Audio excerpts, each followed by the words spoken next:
عمرو بن جموح رضی اللہ عنہ. دا حدیث امام مسلم راوڑے, دا حدیث صاحب مشکات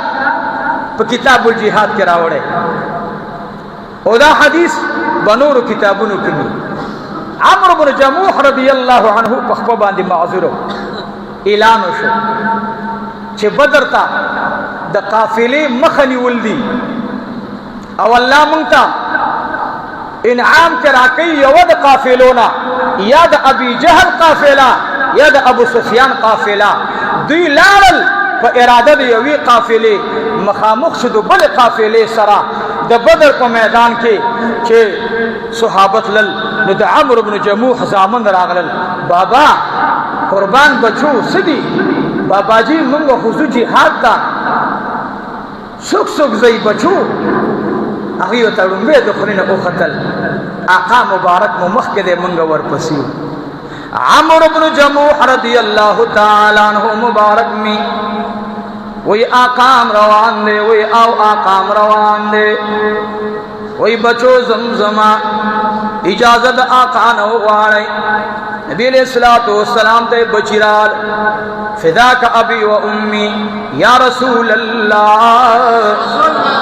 محبوبہ پلار مو اجازت غاڑی جہاد تزی, خو پلار مو پخف باندی معذور دے یو اخبئی نشتا ورطوی لار شئی بچو پلار تم اوائی چاقا فرمائی تا باندی جہاد نشتا تمازوری کور کے ناراض ما بچی لارل اے بابا جان استاد پارا رخصت ملوش بچی جہاد لارل. عمرو بن جموح جاری سجاری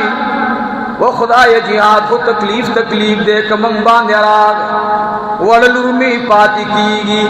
وڑ خمیر پاتی کی گی, وڑ فاطمہ پاتی کی گی, وڑو کے حذیفہ پاتی کی گی, وڑو کے حسین احمد پاتی کی گی, مور بئی پاتی شی زمال ارگانی با پاتی شی. زامن مملارل نسخت لوتا تیار نیم پکاوے چی پیغمبر وی پاتی ش خوشالشم